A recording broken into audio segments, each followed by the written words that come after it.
Et ben voilà, notre nouvelle chaudière, installée depuis jeudi dernier, le 29. Il fait de nouveau bon vivre chez Stéphane, mais seulement depuis quelques jours. Pendant près d'un mois, sa famille s'est retrouvée sans chauffage ni eau chaude à cause du changement de gaz, malgré des appareils adaptés. À partir de octobre, avec la mise en route de la chaudière, on a commencé à avoir des gros booms, des explosions ici à la cave suite à l'utilisation de ce nouveau gaz.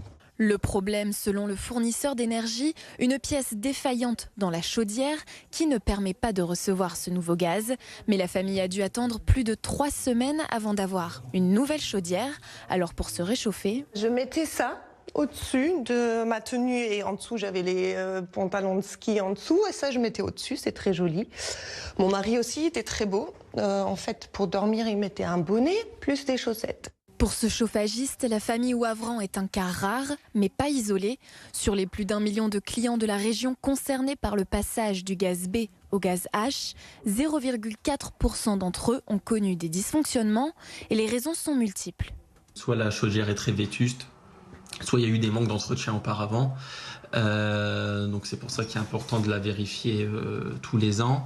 En attendant la généralisation du nouveau gaz d'ici octobre 2026 dans l'est de la métropole lilloise, GRDF assure dépanner ses clients avec une assistance et le prêt de chauffage électrique sur demande.